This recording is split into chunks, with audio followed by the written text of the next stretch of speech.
Uh, Welcome, Hannah. Thank you for showing up, coming, admitting to talk with me. Thank you for having me. My pleasure. So before we started recording, you asked me about the ice bath. So what I did was that I'm currently running a lot every day. Today I run like a bit over like 4.5 kilometers, but like a few days ago I did the most, which is like 8 kilometers. But it's not like I keep running. I take breaks because I'm not used to running much. Yeah.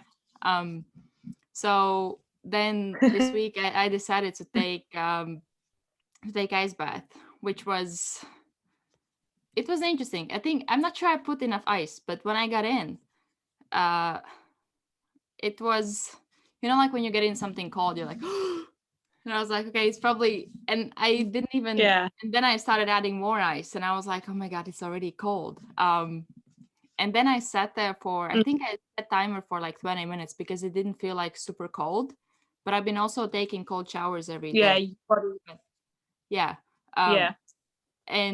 But the cold showers, because I'm starting small, and I don't want to bother like timing them. I just do 10 deep breaths, just like in and out, in and out. And then next month I might do 20, or maybe do like contrast where I do 10 breaths, cold, warm, cold, warm. But it was interesting. I definitely want to do it again because otherwise my legs won't survive this 75 hard challenge that I'm doing. But yeah, but we'll see how that Would you goes. Because now, them? yeah, because now the gym's gonna open. I can also add the gym, so that will be interesting. Yeah, that'll be good. But yeah, like how is your training? I think you said you were sick for a while. Yeah, so I haven't been very well. Then I got injured. So obviously with being in lockdown, we haven't been able to train at all. And then kind of mid-February, I got invited to like a training camp for a bit, which was allowed because it was helping the some of the pentathletes prep for their season ahead. So went down to Bath to train with them for a bit, which was cool. See how a different sport's been training, and like the setup that they have is just incredible. The amount of support that they have within their sport's really good. So yeah, it was fun training with them and fencing some new fences. Then I came back, and unfortunately I got injured, so I hurt my Achilles tendon. Okay. My Achilles tendon. Yeah, so which was annoying, and I just got myself like a sports watch, and I was like ready to go running, time myself, like doing challenges against my dad who has the same sports watch. And so it's like, yeah, and then I get told I'm injured, so I can't go running, and I'm just sat in the house watching my watching my watch, just like not counting calories, it's not measuring steps because I'm doing nothing but resting. So it was really frustrating, but I think I'd have preferred to kind of have the injury now than later on in the year when the season's starting back up again. So it's kind of come at a good time. But yeah, now that obviously the lockdown changes, like the restrictions are easing, we're starting to train outside. Unfortunately, the other day I was working, so I missed the first 2 sessions, but my club's now training back in like the middle of Derbyshire, so with like open fields as our views. So it's really good. So obviously it's just weather dependent at the minute. It really needs to be nice for us to be able to train, because you can train in the rain. We've done it before, but it's like it's not the best training outside with your swords and stuff when it's raining. How does the rain affect your training when it's raining? Well, if you're doing like lunges and things like that, it can be quite difficult because like underfoot it can be really slippy. So sometimes you kind of have to restrict your movements. And also you kind of don't want to get damp onto your swords because they go rusty. And it can kind of, with electrical equipment, you just don't really want them to get wet. So it's not really a massive issue, but yeah, it's not ideal. So the best weather for outside is probably just nice and sunny, but cool at the same time, because when you wear the kit, yeah, I was going to say it's like once in a blue moon. So I don't think we're going to be out long. But hopefully, obviously, as the restrictions continue to ease, then we can kind of get going with training indoors and going back to normal training. But fingers crossed that happens, because I'm waiting for like another announcement to say we're going back into lockdown or something.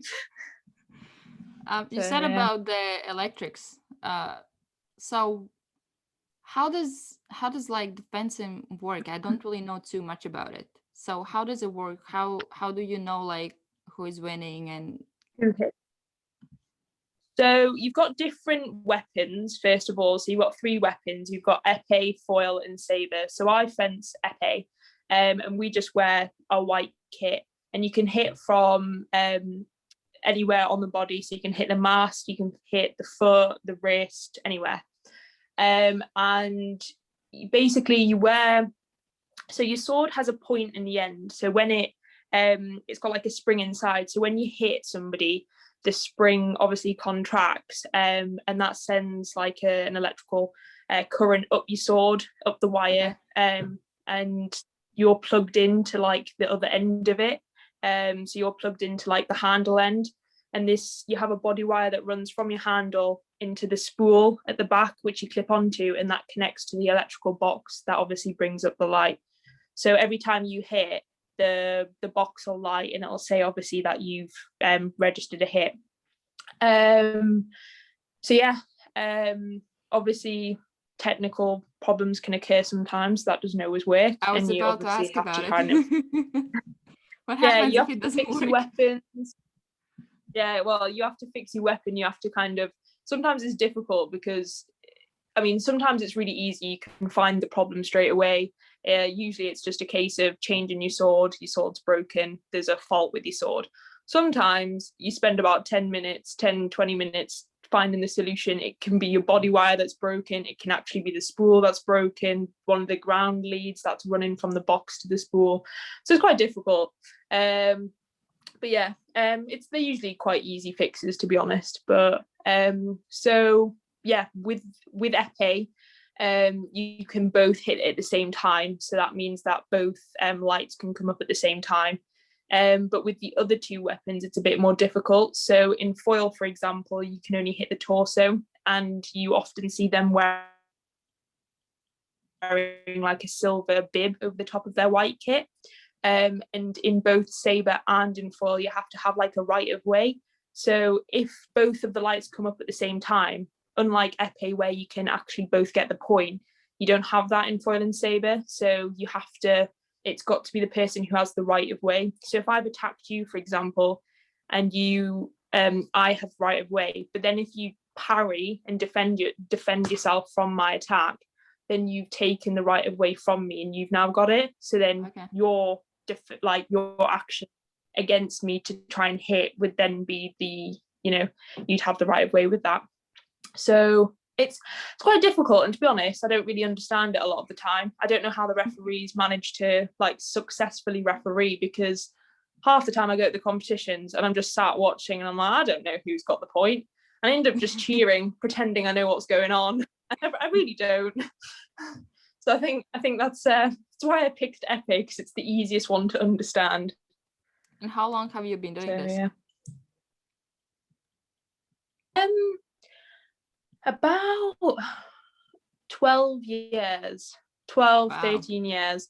So what happened was I was actually in the Girl Guides when I was younger, and we went on an expedition to France, and we did loads of different activities there, and one of them was fencing, but it was we actually fenced foil over there. Anyway, so I beat everyone, I beat all the girls, and I was like, oh, I actually really like this sport, and I'm naturally competitive, I'm naturally sporty, So I came back and I was really like buzzing about it. So I told my parents and they were like, oh, well, we'll see if there's any local clubs. So they found Newcastle Fencing Club, which was the club that I started at.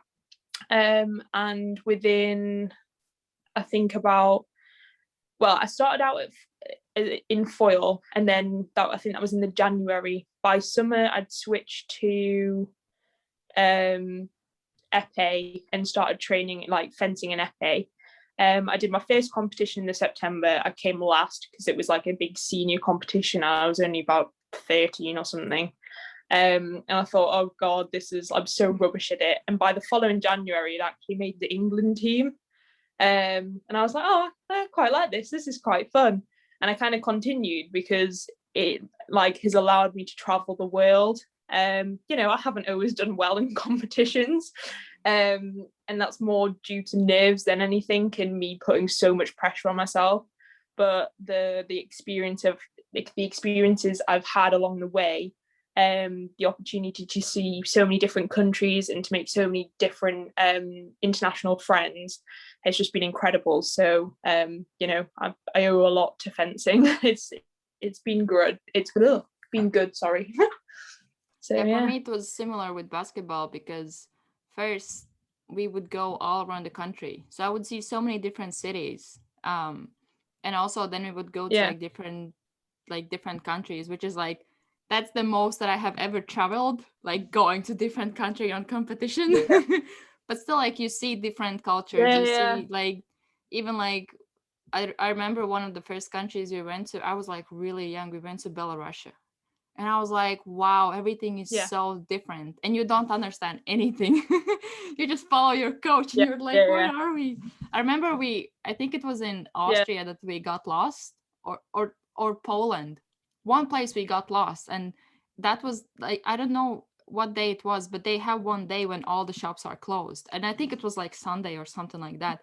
And that was the last day before we leave. And we were like, oh, we have time at last to go to shops or stuff like that. And we're like, okay, cool, jump in a bus, go. And then we walk around, everything is closed, and we're like, what's going on? Everything is closed. We will not be able to buy anything to like bring to like families or friends and stuff like that. And then when we had to go back, we were like, wait, like, how do we get back? We're like, do we like, which bus we have to take? And we tried, and there was nobody around. There was one person, and we were like trying to ask them in English, and we still were young. I think we were like, I don't know, 15 or something, trying to ask where, and we didn't even know where it is that we were staying as well, like properly. There's some kind of hotel, but we somehow managed to get back. But it was an interesting experience when you're like, okay, I'm in a place that I don't know, and we have to find a way back, but they don't know how or where.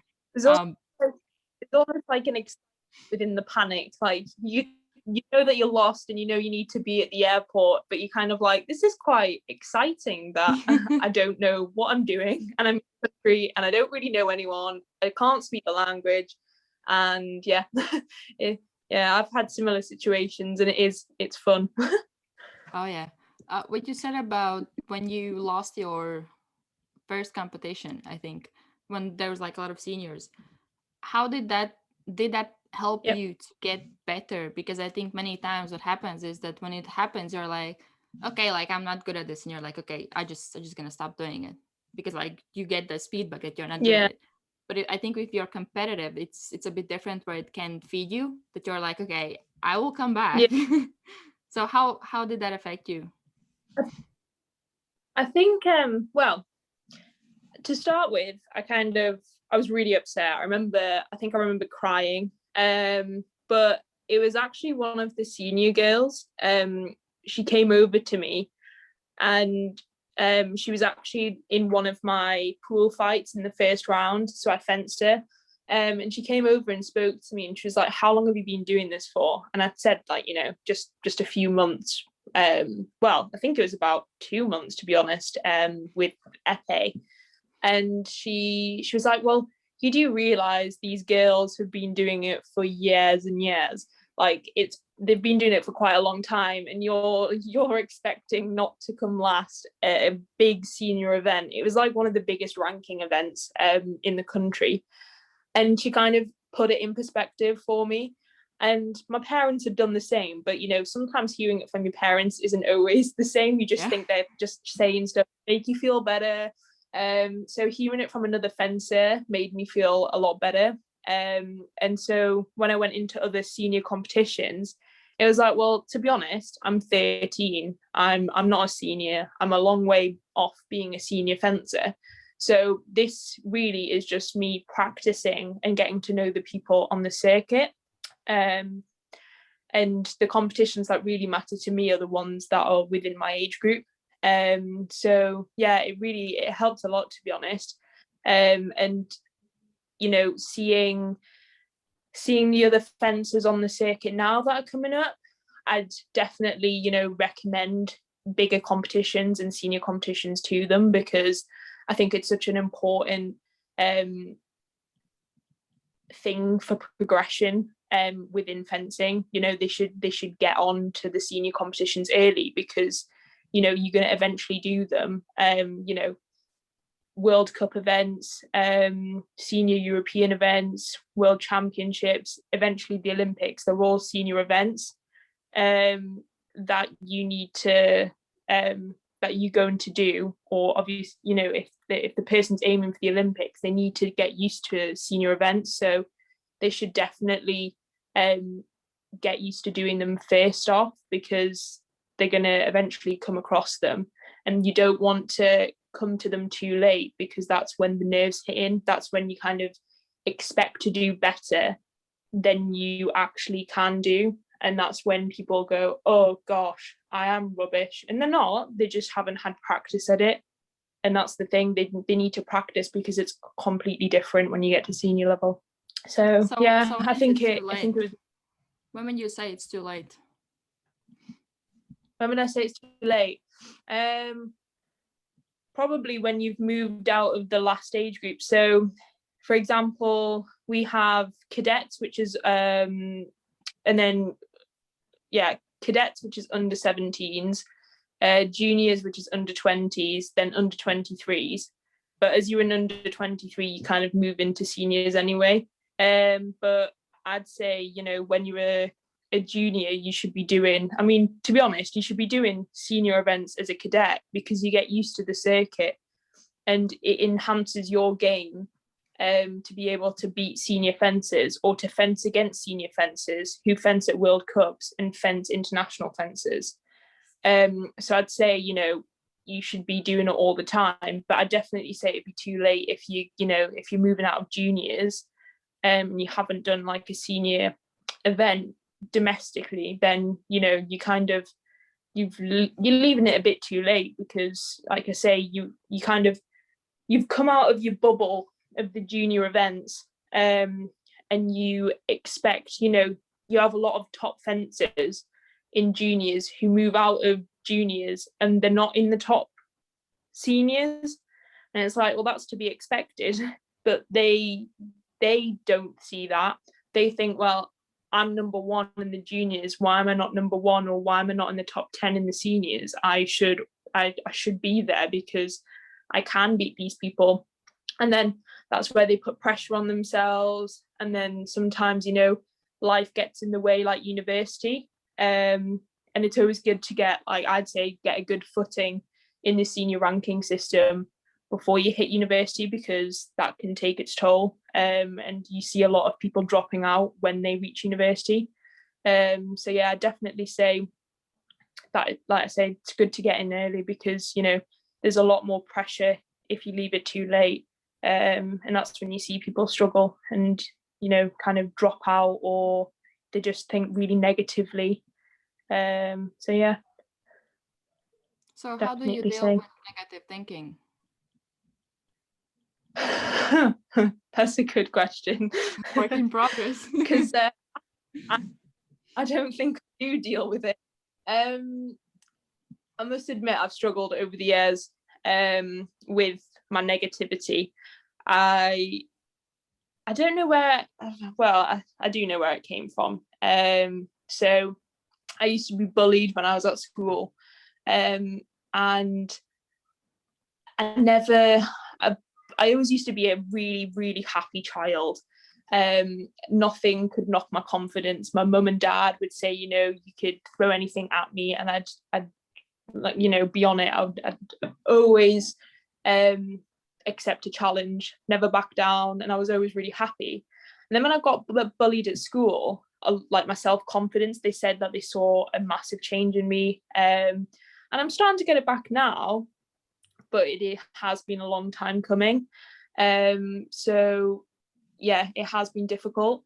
And so with that, if I don't do well in something, whether it be, my studies, or, like a job interview or my fencing, I think, oh God, I'm rubbish. And it's not because, this is a learning experience, you are fencing the best in the world, or this job was really competitive. It's, I'm rubbish. Everyone thinks I'm rubbish.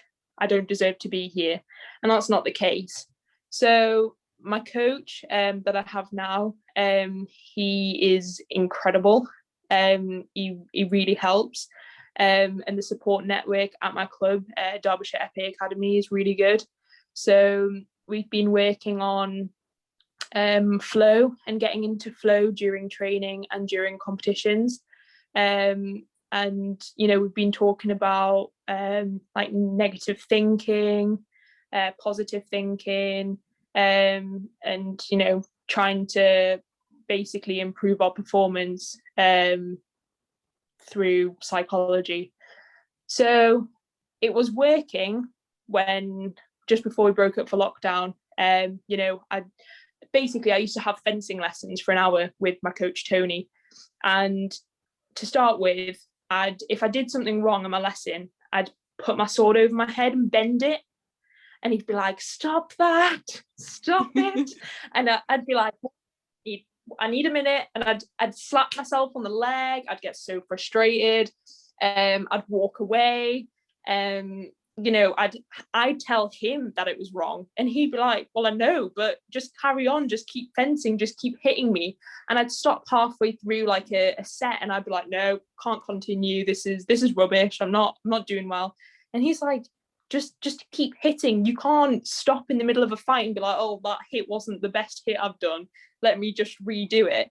So we worked on, obviously, me not stopping during my lessons, and then once we did that, we started, I relaxed a lot more.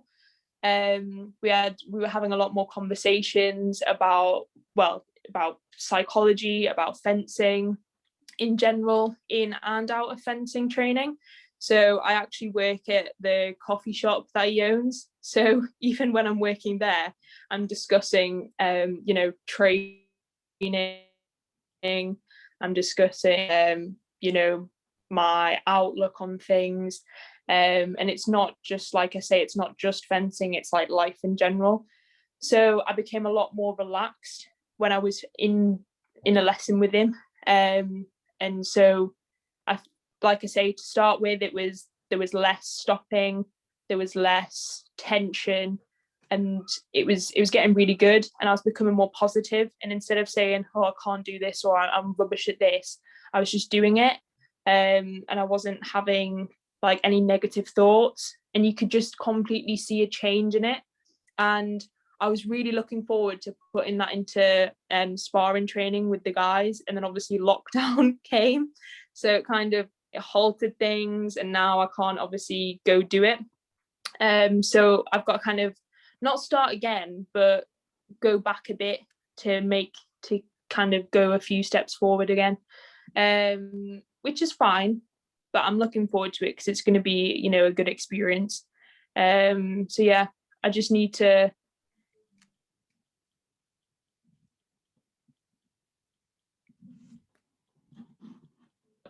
I'm not really ready. I haven't trained in months, and I'm probably going to expect to do well, but I need to be realistic and think, well, you haven't held a sword in 2 months. You haven't fought anybody in that, longer than 2 months. can't even remember when lockdown started, to be honest, probably about 5 or 6 months now. But yeah, so I need to not expect so much. And yeah, that's going to help me. So I'm looking forward to it. It's going to be good. And yeah, hopefully. I think. What about you? Did you have anything basketball? Oh, sorry. Say again. I was going to say, did you have anything like that with basketball? I think with basketball, one thing that for me it was a lot of, in a way I can relate, because I felt like I'm not good at it, I'm shit at it, but I was like the only player playing all game with no breaks. And it was because I was like getting up at 5 a.m. doing my own workouts, then I had school, and then I had basketball workouts. And I started that when I was like 10 years old for some reason. It probably was because I felt like I'm not good at it. But and whenever I would play, I would, like, when, let's say, when somebody would tell me like you're playing really well, I would always remember only those things that I didn't do, the mistakes I made. I would always try, and I would always go over them. And at that time I didn't really know about reflection, what it is and how it works, but it kind of was what I was doing, but it wasn't, I don't think it was coming from a healthy place. It wasn't coming from like that I know I can get better. It was coming more from like, this is a mistake I made. So I was focusing more on the mistakes I made rather than the good things. The positive. And, yeah, exactly. And for me also but I would also say that when I was playing, like once I got in a place where I was like, I didn't get physically tired and I was actually enjoying it, I would be that person who is running and I'm like, I'm literally smiling as I'm playing the game. I would really enjoy it. And I would always do my best to have it as like that we play as a team rather than individually. But I was like, for 1 year, I was even a captain. And I have always been the person who was good relationships with like everybody in the team. So when, like, I remember there was one game we were like pretty much like, if we win we go to finals, and we usually get in like finals, or we fight, like we either play for third place or second place or first place. That's usually what we would have in like country. And we were playing against a team that we always win. Like for us it's usually like easy, and for some reason it was like last minutes or something, and they were like 1 point ahead, or it was like really tight, and all the team is like stressing out, and like they can't think straight, and I'm like, I don't know how, but at that time, and at that time I already was like pretty mature in my thinking, and I was like, yeah, but we still have time. Like, don't focus on the fact that we are losing. We still have time. For me, the game doesn't end until I hear that it's ended. Because many times, especially when it's somebody who is like in a leadership position, once they give up, the team follows them. So I was trying to be that person who is like, unconsciously, but I was still trying to be that person who is like, well, why would we focus on the negatives where we can win? But at the same time, I had really low like self-esteem in my abilities. Even though like I was scoring really well, I was playing really well, like offense, defense. One factor was that I always felt like I'm really slow. But it's like, because I was playing as a center, so I was one of the tallest girls in the team. But whenever we would train, whatever we would do, well, I would feel like I'm not physically as able as others. So then I would maybe project that onto my performance. But I was scoring like really well. I was in like top of the team, but I didn't see that. And it took me a while. I don't even think I saw it until like years later after I like stopped playing. But it was something that I didn't see how good I actually was. And like my parents, they didn't come to games as well. And when they did, like I was, when I was younger, I was doing hip hop as well. And then I also did swimming, hip hop, and basketball. And then at one point I was like, I can't do all of them. So I wanted to quit dancing, and I quit dancing without my mom knowing. And she was like, why haven't you gone to dancing? My teacher called, like, you haven't been to dancing. And I'm like, well, I'm playing basketball now. And like my mom could never watch me. What? I was going to say, I was just saying you prefer basketball now, so that's why you scrapped it. Yeah, exactly. I don't know why, because like we had really strict coach. Like she was really strict. I remember how I started. We had like a little basketball thing after school in my school. And then one time when we had sports lesson, there was one coach that came in, and she was pretty much like looking for the tallest girls that were in that like training that we had. And then my mom took me to the first training, and we had several coaches come in. And when I saw that coach, I literally had tears in my eyes. I was like, not her. I was like so afraid of her because she is really like, she's really strict. Everybody would be afraid of her. Like all the years we were training, everybody would be afraid. She did respect me, and I could feel that she respects me for the person I was. And I was like, I wasn't the one who was like making trouble. I was like, I was the good kid. I was just like focusing on training, school, sleep, do my workouts. That's all I did as a kid. But it was interesting to experience. And then our coach came in that was mainly working with us, and she was pretty cool. Like she was more like we were on like friendly basis with her and stuff like that. But that coach, like everybody was afraid of her. But I think when you were speaking, one thing that I was thinking about is, I think we had conversation about it before, was that like a lot of times when you focus on those mistakes, it's all about like that perfectionism, that you want everything to be perfect. And that was one surprise when I was reaching out to athletes. Yeah, that was one surprise when I was reaching out to athletes, asking what are their biggest challenges, like mentally. Literally, like every second, if not every person told me perfectionism. And I'm like, wow, I didn't even consider that before I started reaching out. But many people said me that perfectionism is one of their biggest like struggles slash challenges, because when you want it to be perfect, then if there's a mistake, then that can affect the way you see your performance, yourself, and maybe identify yourself as like, oh, I'm shit, or I'm not good.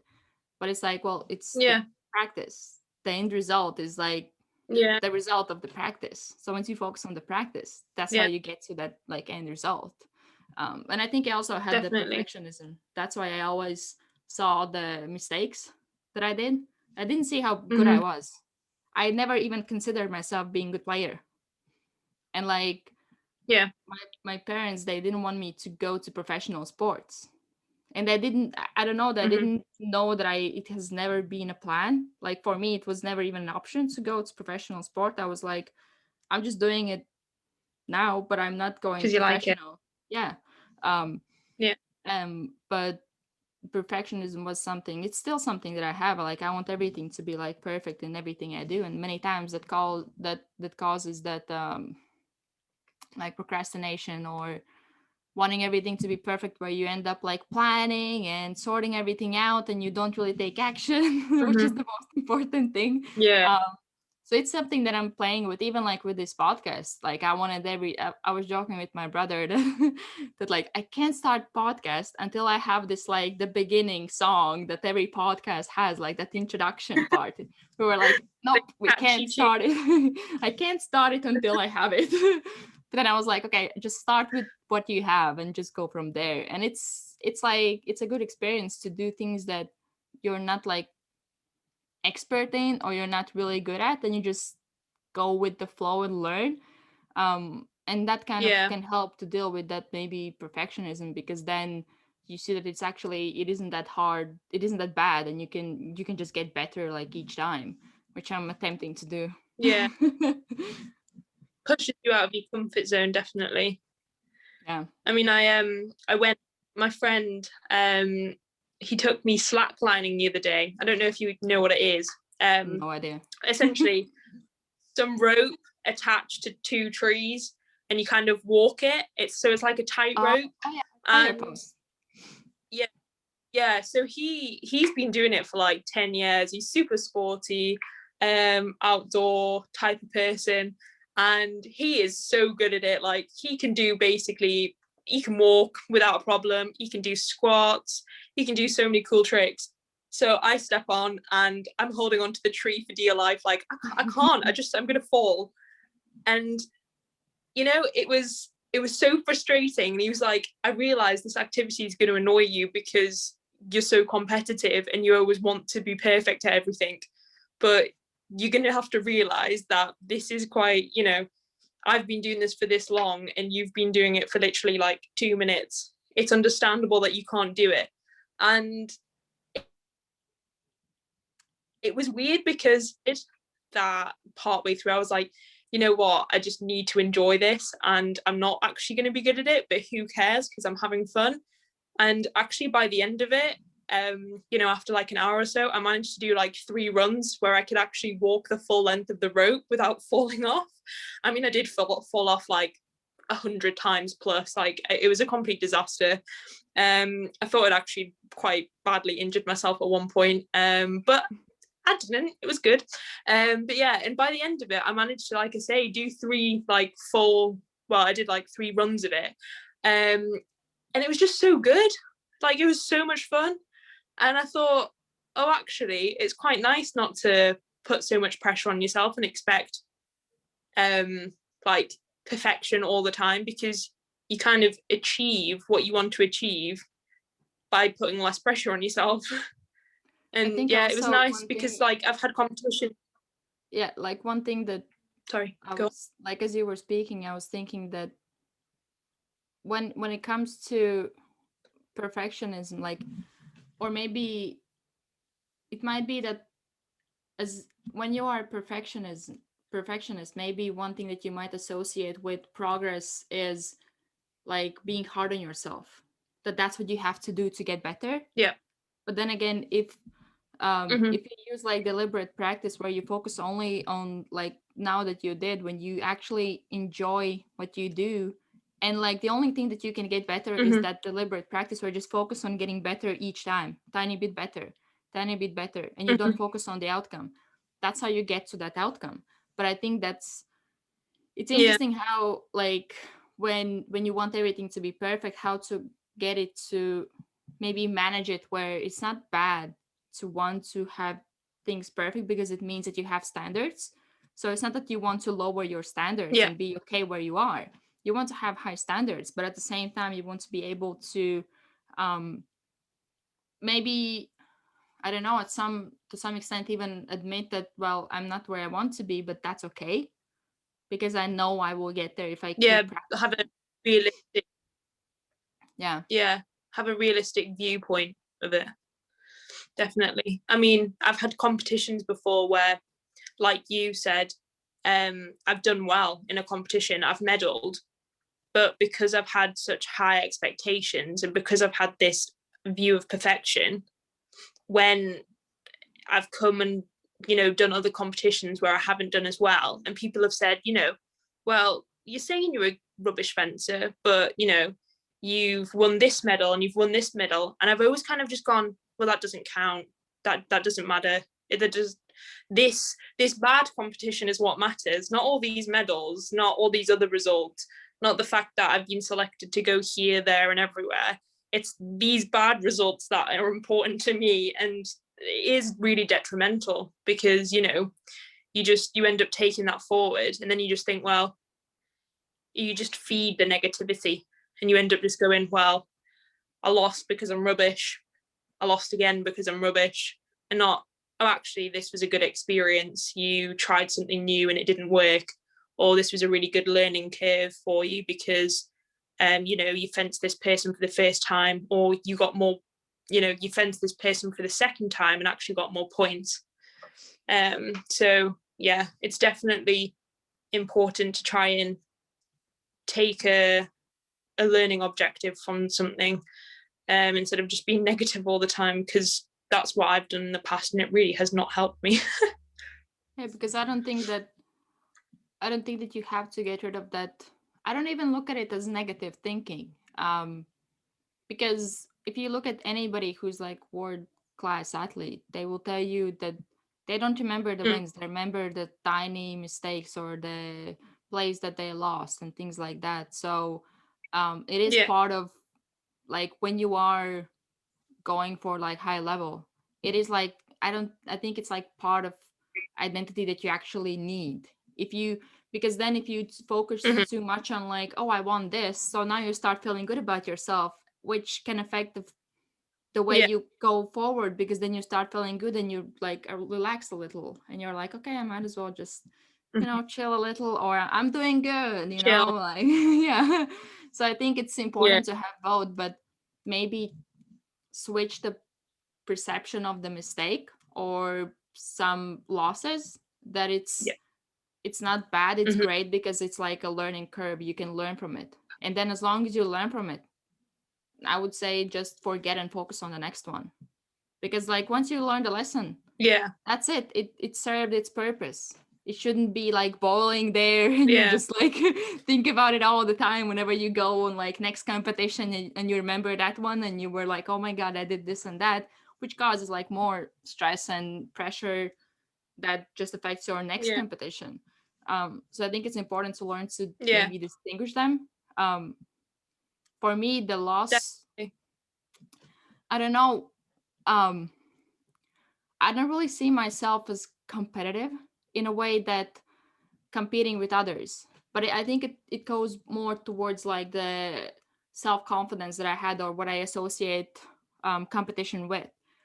But when I was playing, um, in a way, it was serving me, because the only thing I was focusing on is how do I make myself better. So I didn't focus as much on like how others were doing. So I didn't compare myself as much to others. And also, when we would be losing, it wouldn't affect as much my performance, because for me it wasn't like the end of the world, which in a way affect like, it was a good thing, because I just kept playing the game as I would if there was no pressure on. So it's like when everybody's stressing out, I would be the calm one, being like, calm down, we still have time, we can get it sorted. I was never the one who was like panicking or stressing.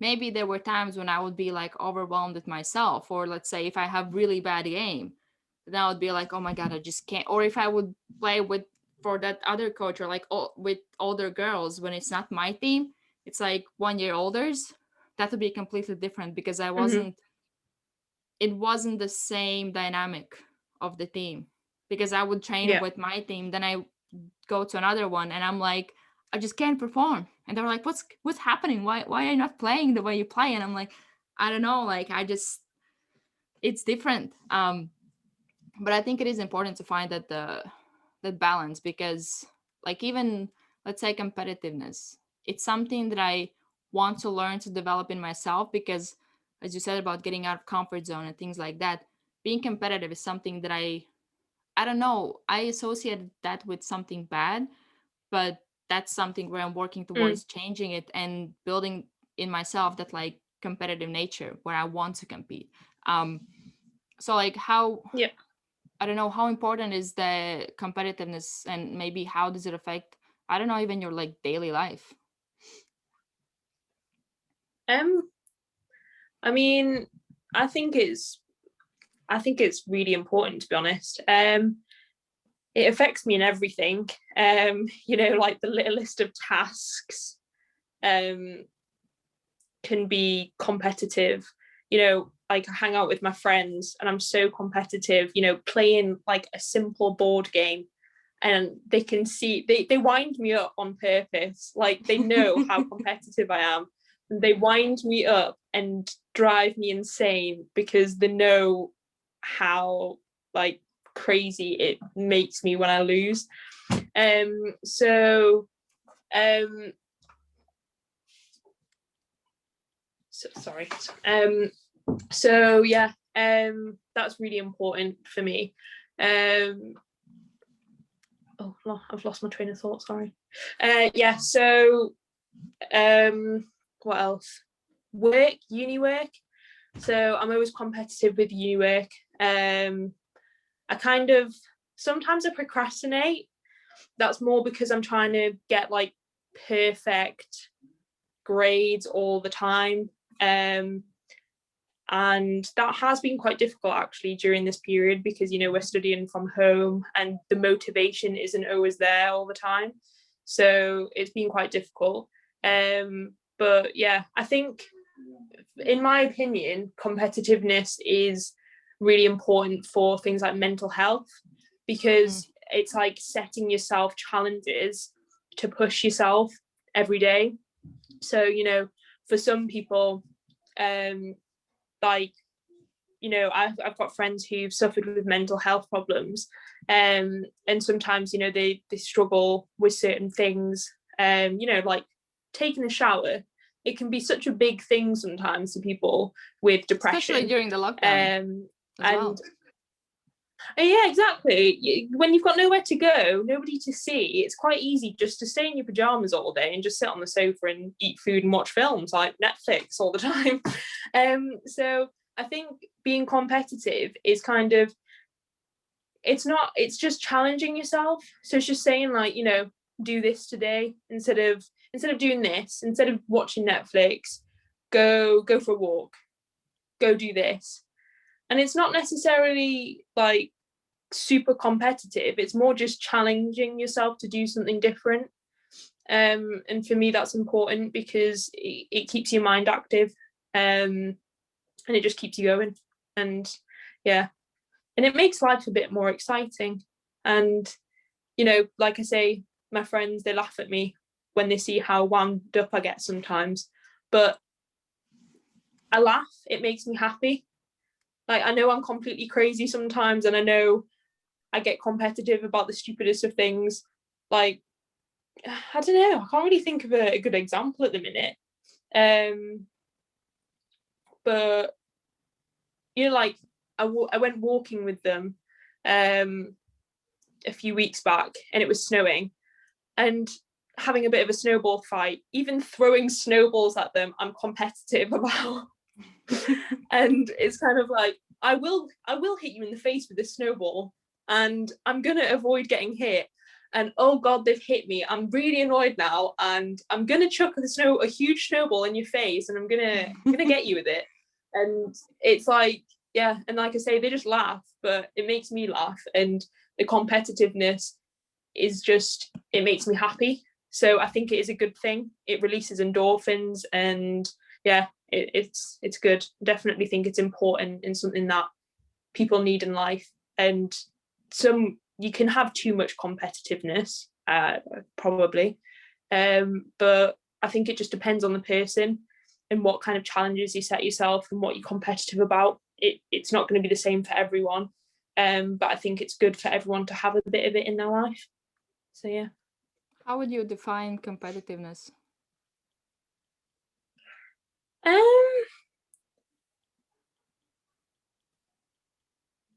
It's a good question. I'd probably just say challenging yourself, because it's not always about winning. It's about doing your best, or doing what you perceive to be your best. Yeah, so I think in that case, I would see myself as competitive, because I'm always setting some kind of challenges for myself, and like trying new things or getting out of comfort zone. I think for me, which is something that I've always done, but I never seen myself as competitive. Mm-hmm. I think I always associated being competitive when it comes to like when you actually compete, well, for like who is better. And I think in that case, one mindset block that I had was that I would, and it was because of my self-esteem, I would naturally assume that I'm gonna lose. So I'm like, why bother? Yeah. But then like it was like one of my friends explained me, which was like so good. That competitiveness, it's not about being the best. It's about, which reminds me of what you said, being with like I think you said seniors or higher level people. That it's not about winning. It's about when you compete with somebody, you bring the best out of each other. So you're actually helping each other out, and it it's like regardless who is winning, because then like when you, let's say when you train by yourself, you won't have as good performance as you would when you're actually competing with somebody. So that was something that for me shifted, because I was like, whoa, competitiveness is actually not about who is better or worse, which like for a long time that's the way I perceived it. But it's actually how you, like when you are among somebody who is like somebody who is better, they actually help you to bring out better version of yourself. And I was like, wow, Yeah. I definitely want to start like looking into how I can put myself in like competitive environments and surround myself with like people that Yeah. are competitive, to discover that side of me more, because I do believe it's really important. If you want to get better and you want to get ahead, and regardless of what is your field or what you do, it doesn't have to be only sports. But it is Mm-hmm. something that I have been really interested in since I've had those like conversations about competitiveness, and realizing that I associate that with something bad, but it's actually something really good. And I was like, okay. Yeah. Yeah. Having a positive outlook about it. Yeah. I mean, my sister, she's older than me, and she's always been an amazing runner. And I I mean, she'd invite me out for runs, and I'd kind of dread it because I'm like, oh, she's so good, and I don't want to go running with her because she's going to go so fast, and it's just, I'm going to be dreadful. I'm going to be, I'm not a terrible runner. I'm from a family of runners. I'm naturally quite good at running, but it's just the thought of having to run against my sister who's so much better than me. And I just thought, oh God, I don't want to do it. But actually, when I get out there, I love it because it's fun. And I just think, well, I don't need to beat her. We're just running, it's just a bit of fun. But it's like setting myself my own challenge. So it's like, to start with, it was kind of don't die halfway round, because she can run for ages, and I'd be like, can we stop now, we'll take a break. And then it was kind of setting myself the next challenge of, okay, well, just keep up with it, don't be left halfway down the road. And yeah, like it's just setting yourself like little challenges every time with whatever you do. So yeah, I think it's really good and really important in Yeah, I think like that everyday life, to be challenges, honest. they really help. Even like now when I'm running, which is like I know it's slow, but still like when I run, even if I feel like stopping, I'm like, okay, go until that tree. And then I go until that tree, and I'm like, go until that Yeah. car. And I go until that car. And it's like every time it's like teeny, tiny improvement, but it's like I'm getting better each day. Um, and even on days when I'm Mm-hmm. really like today, I was like, today was hard. And I still was Yeah. like, okay, I do 75 hard, so one workout has to be outside 45 minutes. So I just set timer for like 45 Yeah. minutes. And even if I take breaks when I walk in between, I'm still like, I'm gonna do those 45 minutes. Which I wouldn't do if I first didn't do 75 hard, but also if I don't know, if I didn't like to challenge myself, where it's not, I don't, it's like, for a long time I felt like it's not,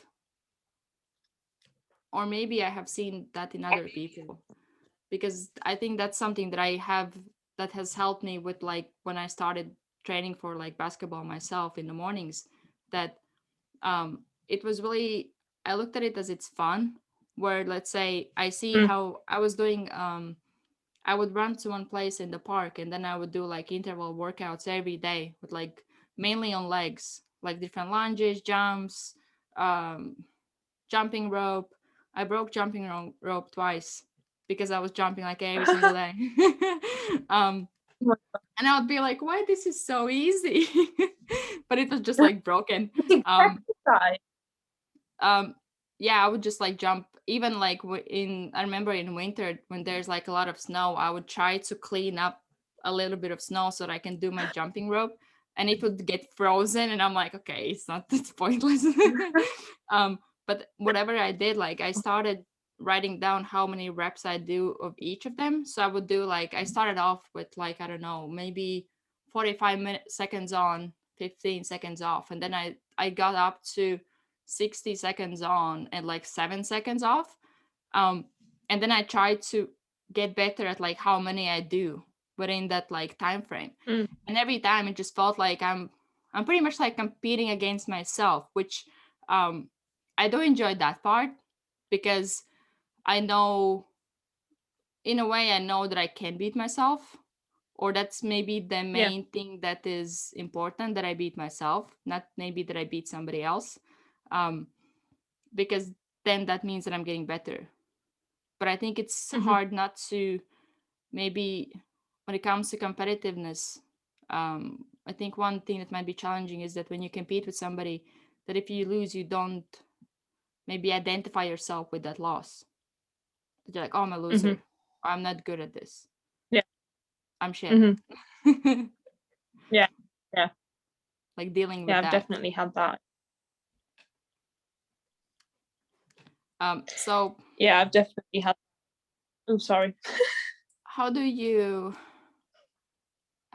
do training and uni and work while being in lockdown as well? Like, how do you deal with all that? Because I think that's something that I've had conversations with other athletes, that they said that it's really challenging, because many times when you start off, it's not like you are being paid for training. You have to provide yourself on the side, which affects your training, because you need like recovery, you need time to train and things like that. So how do you manage all that? And you also said that many times people quit when the uni starts, so that might be a factor that affects it as well.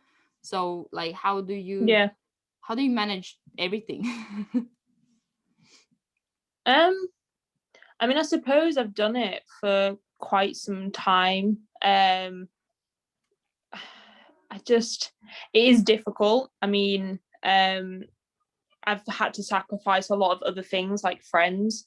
I don't always get to see friends as much, and to be honest, lockdown has been good for that, because I've managed to keep in contact with a lot more people than I usually would.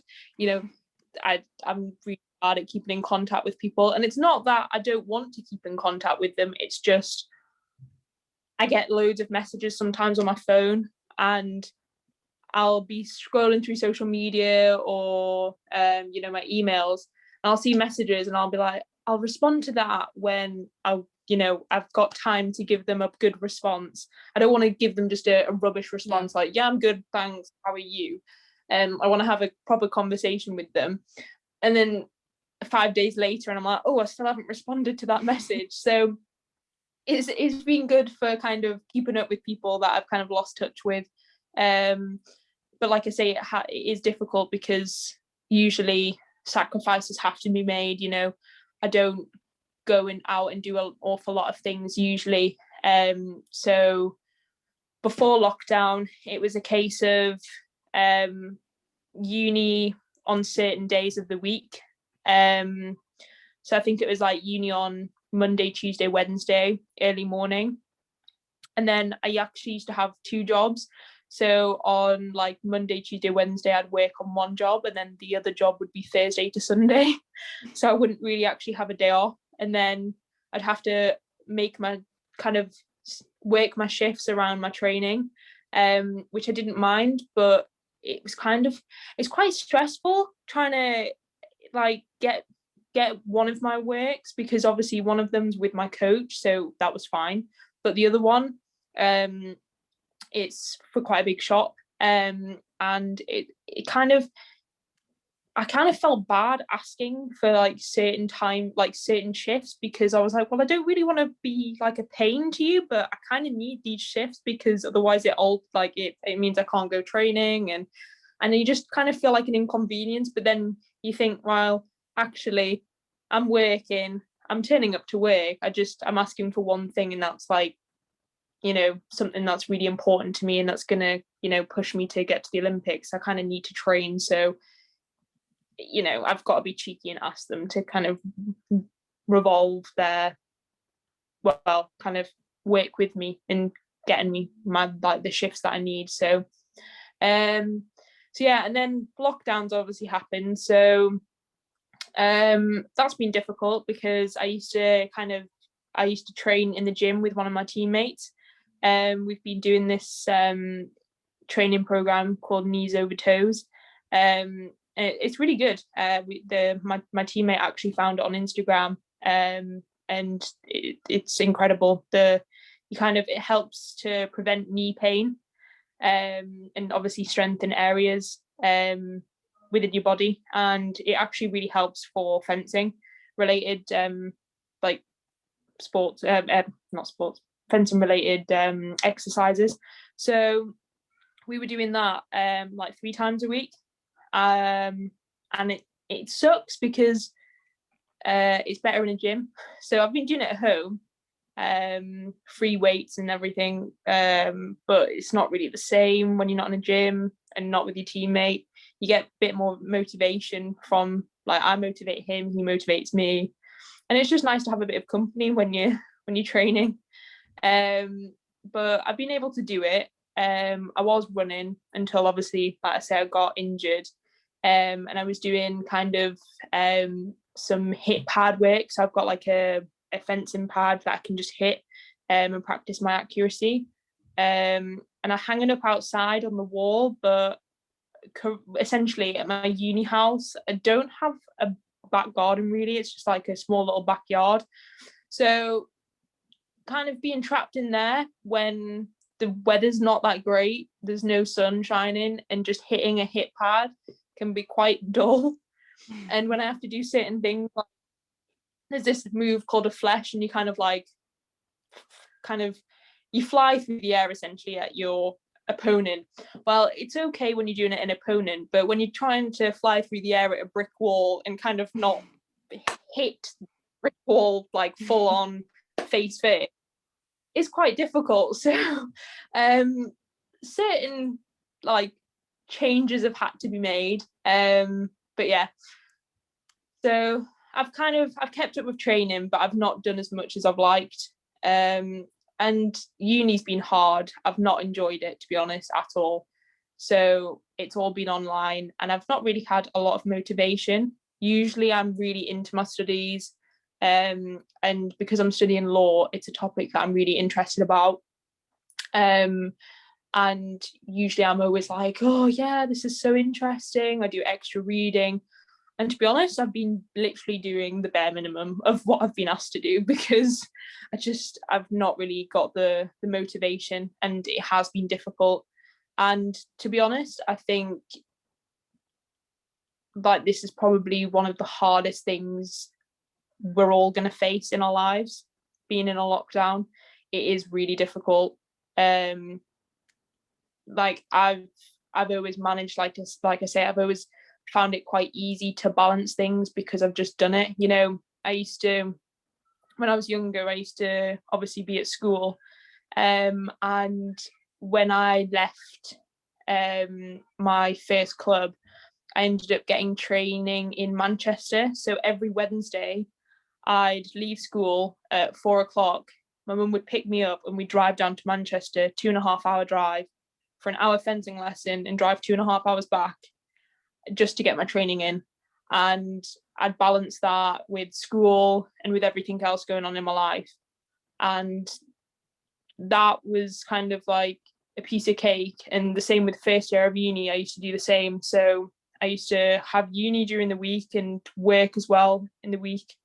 And every Wednesday would be dedicated to driving from Sheffield to Manchester for some training and driving back. And I'd still manage to fit everything in. And with lockdown, it's kind of like we've got more time to do things because, you know, I'm not really getting taught as much. I'm saving a lot of time not having to go into university, you know, like a commute for, well, it's not really a commute, but walking into uni for like half an hour and walking back, that's half an hour saved every time. So I do have a lot more time on my hands, but it's kind of, I'm not balancing it as well because there's a lack of motivation for things. So it has been difficult, but I have just been, it's kind of just the motivation and the competitiveness that I have has got me through balancing a lot of things in my life. You know, it's quite, I get quite frustrated with people sometimes because they make excuses with their lives. You know, they say like, oh, I don't have time for this, or I can't do that. And I think, well, actually you do if you put your mind to it. If you juggle a few things around and make a few sacrifices, you can. It's just whether you want to do that or not. If you don't want to, that's fine. But don't say you can't do it when you can. And yeah, like I said, I get quite annoyed with people who say, you know, give me excuses, because I just think, well, if I can do all these things, you know, balance 2 jobs, do uni, do fencing, travel abroad, do all these other things, then I think you can do the things that you do in your life. So I think it is just kind of enough. You'll make time for it in your life, and you'll balance it around whatever other commitments you have. And it's never going to be easy, don't get me wrong. Like, it's tough at times and it's super stressful. I mean, sometimes I come home and I'm like, oh God, I just want to quit. I want to quit fencing, or I just want to quit work, or I give up with uni. I've had enough. I don't want to do anymore. And then I think, well, it's been rubbish today, but tomorrow it'll be better. Like, tomorrow you'll be smiling and you'll be happy, and you'll be like, oh, actually uni's great, fencing's great, you really like fencing, and work pays the bills. You know, it's not the most exciting job, but it gets, you know, it's like where it is now. Well, to be honest, that's my second job. My other job with my coach is actually really good. I like basically work in his coffee shop and make all day and eat food. So it's like the greatest thing ever. But yeah, so it's just like checks and balances. Sometimes it's not always going to be great, but sometimes it is, and you just have to like ride the wave. And I think, like I say, if you like something enough, if you care about something enough, you'll make time for it in your life. And I think almost like the stress sometimes is quite, I kind of embrace the stress.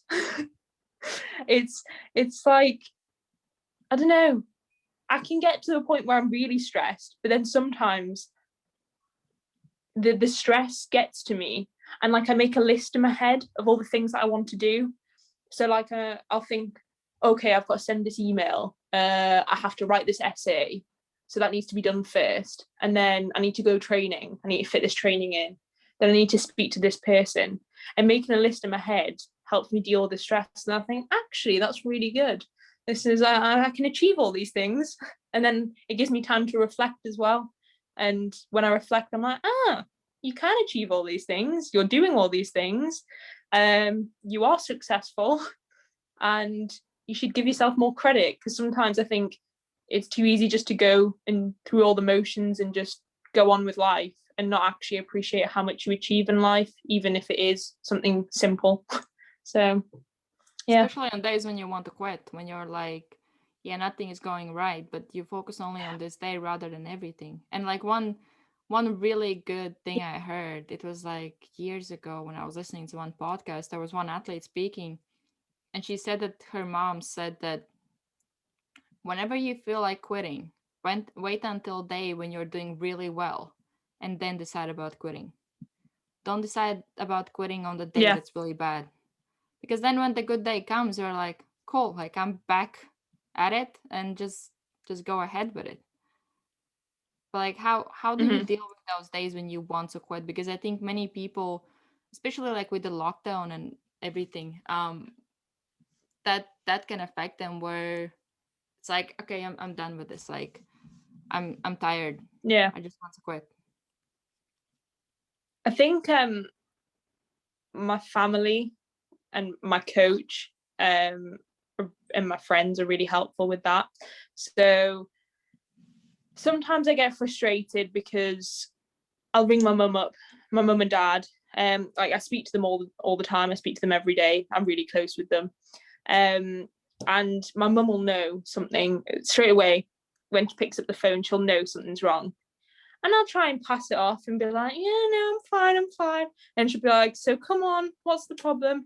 And then this rant will unfold and I'll be like, oh, I hate this, I hate that. And I get frustrated with her sometimes because obviously she knows me very well. And I know she's right, but I don't like to think that she's right. So she'll say things and I'm like, well, you don't understand because I appreciate you work and do all these other things, but you don't fence, you don't study, you don't know what studying's like now. Studying's rubbish. I hate it. Sitting in my bedroom 24/7, watching lectures online is really boring. Not being able to speak to like course mates and stuff, and bounce ideas off people is just so frustrating.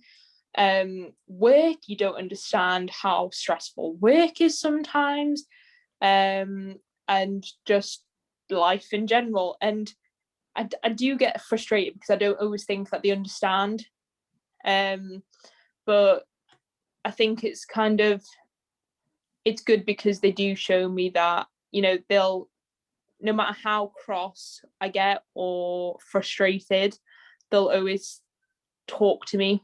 They'll take the time to talk to me and they'll talk me through it. So, I could be on the phone for them for hours. And then by the end of it, I'm always smiling and they're joking with me and they've made me feel better. Same with my friend Jake, he's really good.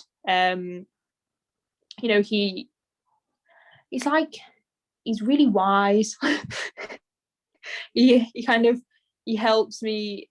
I speak to him about loads of different things. I get frustrated about so many things, and he puts them in a good perspective for me. Puts them in perspective, and he makes me feel better about everything that's going on in my life, all the things that I'm achieving, and he kind of reminds me not to give up.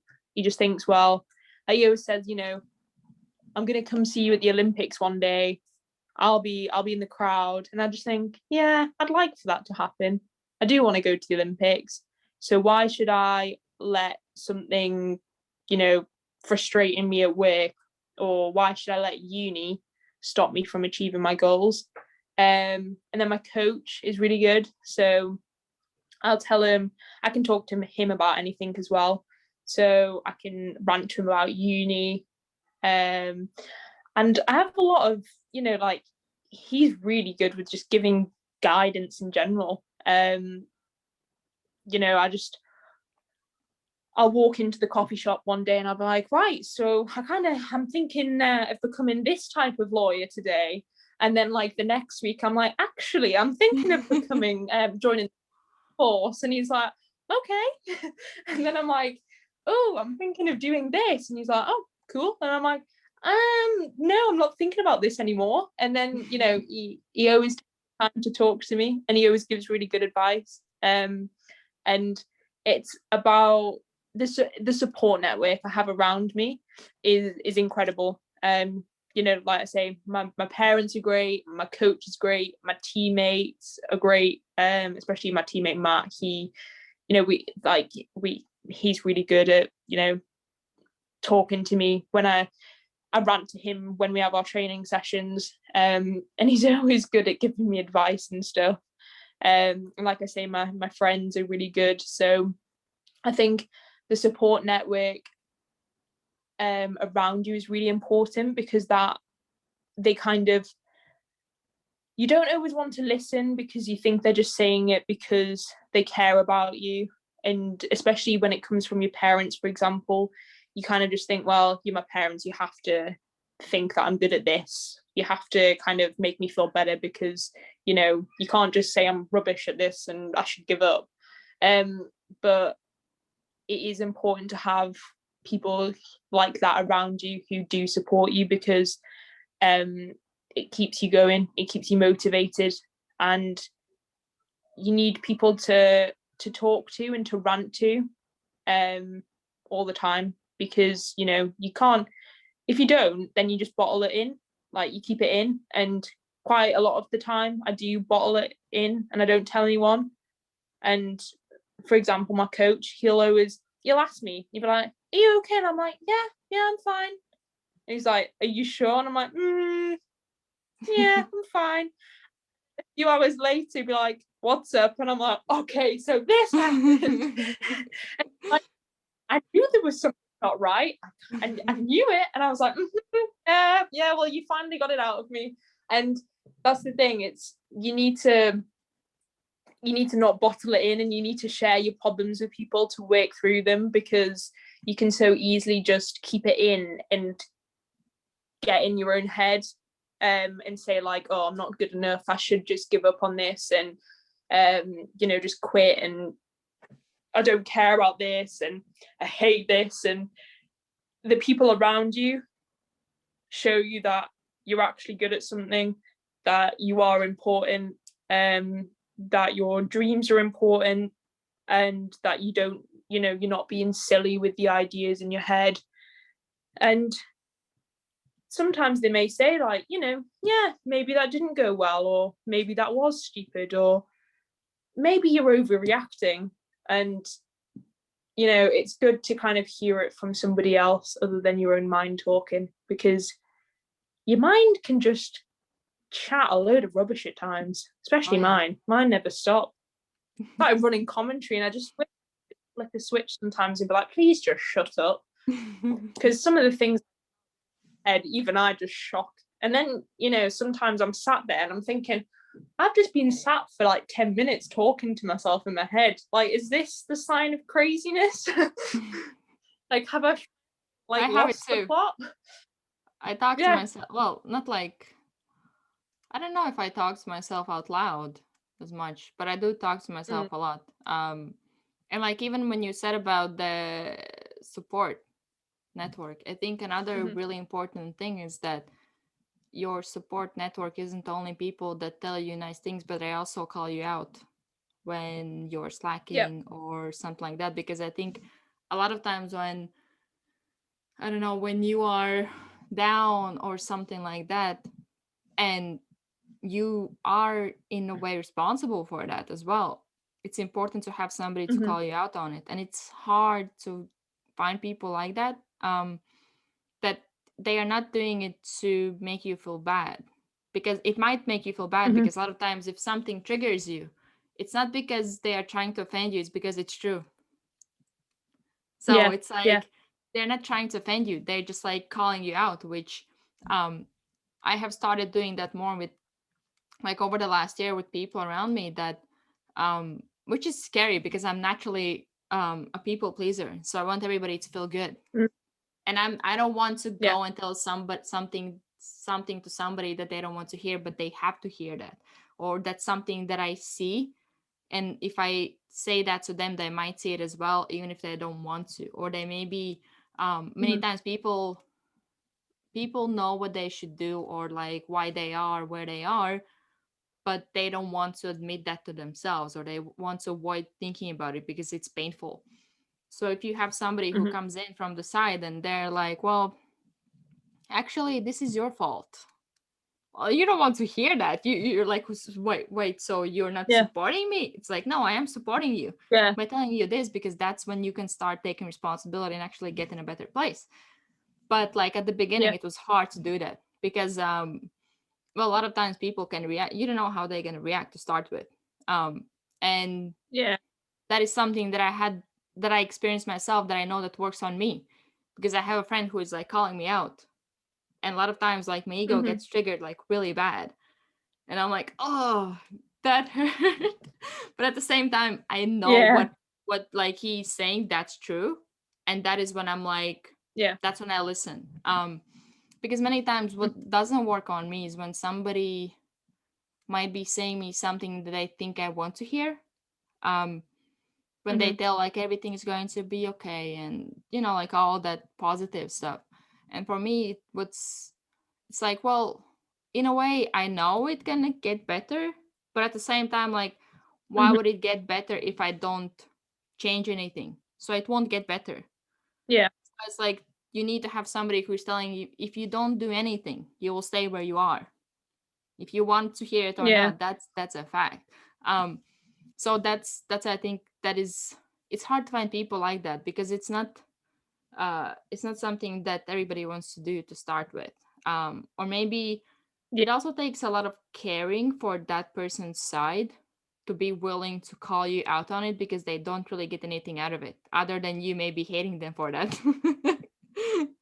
Yeah. Because like, you're not happy to hear those I think things. as well, yeah, I think like when you're negative as well, it's you just when somebody like you say, it depends on the person, but when you're negative, sometimes if somebody's kind of like, oh, it'll be okay, it'll get better, you know, it's just one of, I hate when they go, it's just one of those things, like it really irritates me. I'm like, there's a reason this has happened, and it's either my mistake or someone else's mistake. It hasn't just happened because, you know, the universe decided it happened. And yeah, I think there's nothing worse than when somebody just goes like, yeah, it'll be okay, you know, it'll get better. Ugh.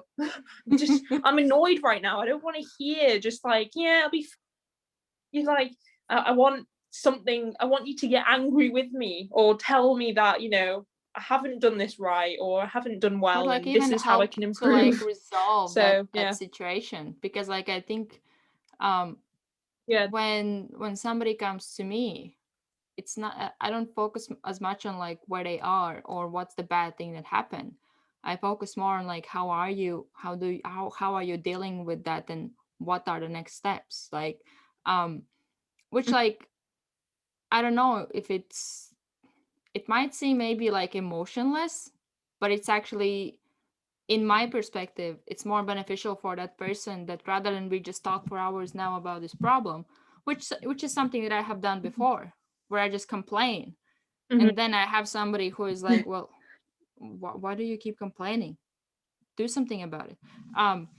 And Yeah. for me, it's not something that I want to hear, but once I hear that, I'm like, you're right, like that's true. I actually have to rather focus on the resolving it instead of complaining about it. Mm-hmm. um so I think that's the way I usually approach people, because I have never had it where, like, I would say, I don't know, let's say if you would lose a game, I wouldn't be like, oh, I'm so sorry, and I would be like, what happened, like maybe what have you learned from it, and things like that. I wouldn't be focusing on, because that happened, and it's something that I work with myself. It's not like I'm perfect at it, that when, I don't know, I make a mistake or something goes wrong, that I'm just like, oh, lesson learned, move on, like I'm practicing it myself. This is great. But like, it is something that I always, when I approach somebody else, I always do that. I don't even know how to, maybe it's because I don't want people to feel sorry for me, because that is not helping me. What I Mm-hmm. noticed is that a lot of times when I would go to somebody and they feel sorry for me, I start to feel sorry for myself. And that's not what I want. I don't want to feel sorry for myself or where I am. I want to be like, okay, this happened. I don't know, I messed it up, or I don't know, whatever happened. Just like learn to move on, but I don't want to feel sorry about myself. Um, which, like, Yeah.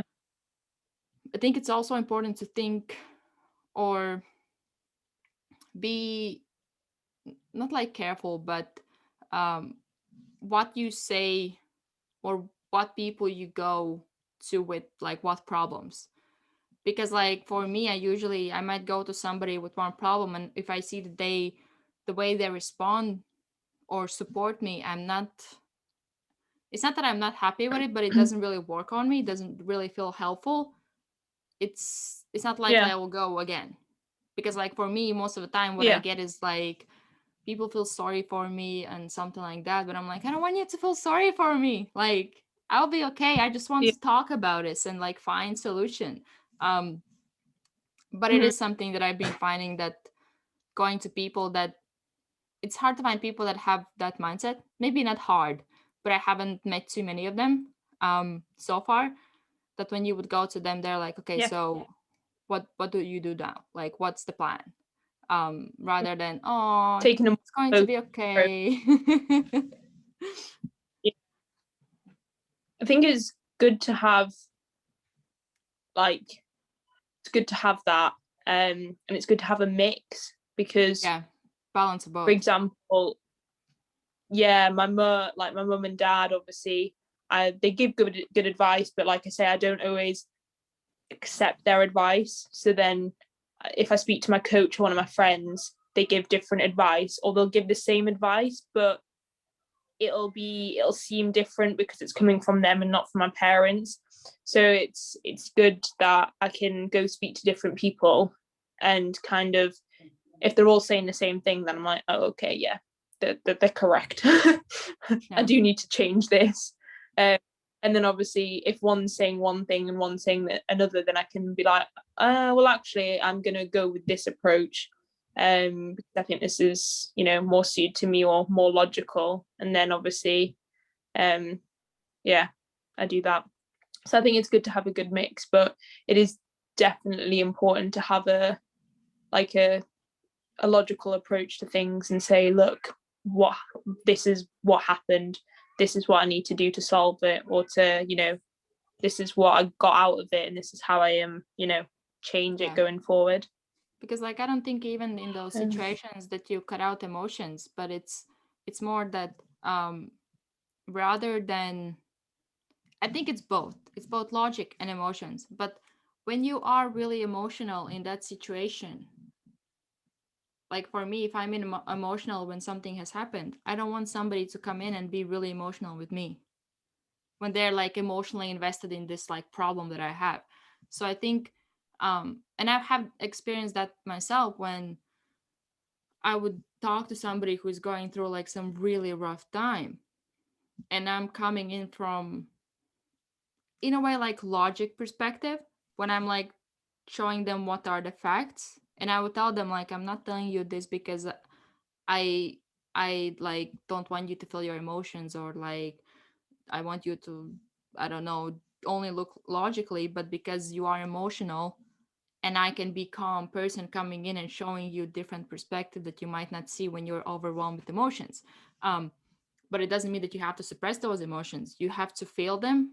But one thing that I have, especially the bad emotions, it's not that you don't feel them, but you feel them and you don't identify with them. So like when you feel bad, and whatever thoughts you have in your mind, you just don't identify with them. You let them go. So I think that's an important thing that I have learned when, I don't know, let's say when I'm feeling bad, or like, let's say when I'm, a lot of times when you're crying, that's one thing that I learned about crying, is that like when you cry, you start to think all the bad stuff, like so many things come in your head. But then with time, what I learned is that crying is just emotion. So if I let that if I just experience that emotion, and I hear the thoughts that are coming, but I don't identify with them, I just let them go, I don't get that affected. For me, it's just like my body is getting rid of some bad emotions. That's it. But I don't identify with all those like negative thoughts that naturally come in mind when you're crying. And then you start feel sorry for yourself. You get in victim mentality. And then that affects the rest of your day, or maybe like days or weeks after, which I had before. But now the way I have it is that, well, when I cry, it doesn't affect me. It's just like that's just emotion, as if you would feel happy. It's just emotion. I don't even think there's like bad and good emotions, because you need both. But it is something that I have learned that and it has helped a lot, because then it doesn't affect the rest of my day in a bad way. When something happens, I just let those emotions out and I just move on with my day, literally like instantly. Yeah, it helps. It's a lot better. Yeah, I mean, I've had similar things where I've tried not to kind of deal with them, and then it's like, actually dealing with your emotions and having a good cry or just laughing it off is a lot better, because then you accept them and then you can move on and get stuff done. And you also maybe feel less definitely less maybe trapped or limited, because I think many times with emotions you're like, oh, I can't be too happy and I can't be too sad, so I have to be somewhere in like the modest range, and then you try to fit in, and it's like it just gets too you kind of lose your authentic self when you try to fit in that frame that, I don't know, that you either in your head have created or you have learned from others that this is the way you should be. But Yeah. it is interesting how we learn to deal with emotions, where like you, for years I felt like I can't cry. I just can't cry. It's you can't do it. Mm-hmm. And like, I'm a girl.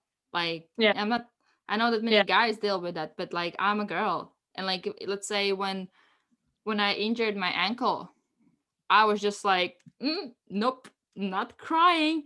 And I could like barely walk. And they asked me if I need to get off and like take some break. I'm like, nope, I'm gonna keep playing.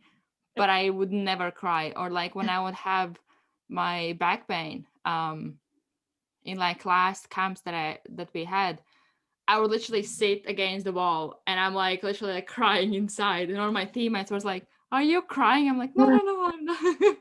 But it's something that I would always hide and I would never want anybody to see, because like I associate that with being weak. Like, it's weak if you cry. Like, you can Yeah. never cry. You can never be weak. You have to be strong. And in a way, it was Mm-hmm. because I don't know, I just wanted to be that person that is always there for others. And I was like, well, if you're crying and if you're sad, like, how can you be there for others? So that was something that I had in my Yeah. mind, that I can never cry, just always had to be on point so that I can support others and help others. Yeah.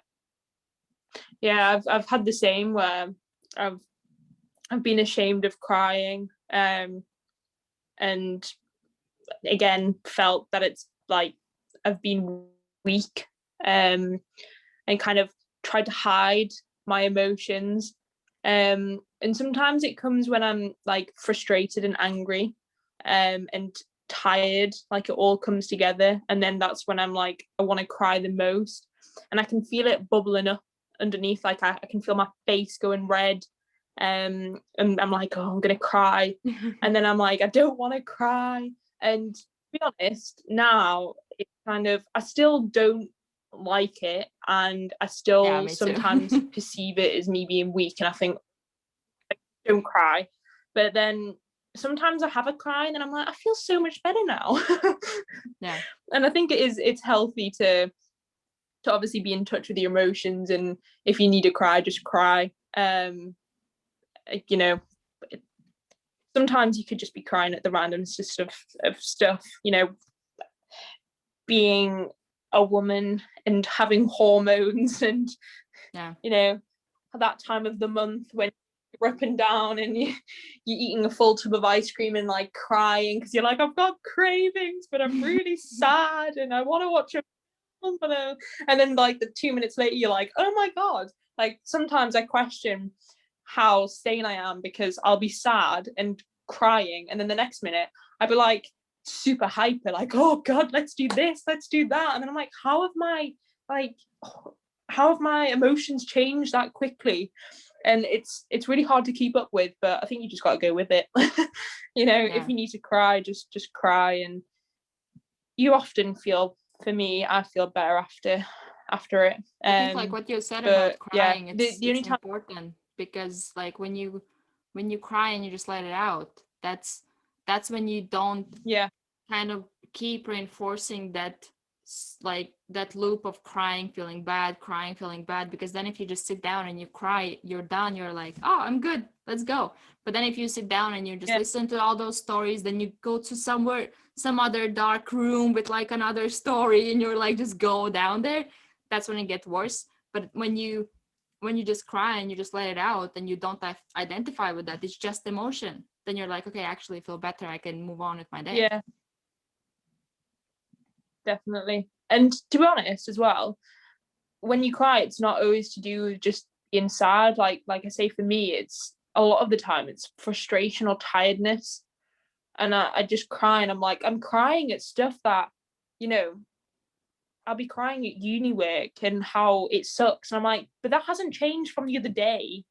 Like, why am I crying about it today? Nothing different's Yeah. happened. Today I'm just more tired, frustrated with it. And that's why I'm crying. But the other day, it was still crap. I still hated it. and I was fine. I dealt with it. I had a good day and I was really happy. So yeah, I think it's not always to do with being sad, and like you say, you just have to work with your emotions and just deal with them. Don't be like hold them back, just go with it. I think like one interesting thing that I experience sometimes is that it's like I have worked with my self-awareness literally like for years, so I'm really aware of like how I am in different situations, what do I think, how do I react, what do I feel. And then sometimes when I'm like I feel like crying, or when I'm crying I'm like trying to logically understand like where is this coming from, what did trigger it, like why am I even crying. And sometimes I just end up laughing, being like, oh my god, I'm crying about this, like what. So it's like in a way being able to step out and look from the side and be like, well, actually it's not that bad. But I think it takes some practice to get to a place where you can do that while you experience that, because then you have to be like, you're still in the body that's emotional, but in the mind you're able to look at it from the side, and then that's when you can learn to control it more, or maybe identify with whatever thoughts are coming in less. But it has been interesting that sometimes I'm like, wait, so what do I cry about, like and I'm like, I'm not even sure, like I might as well stop. Yeah. What triggered me in the first place? Oh, I don't know. Oh, okay. I've so had that like before. that's pretty fun to experience.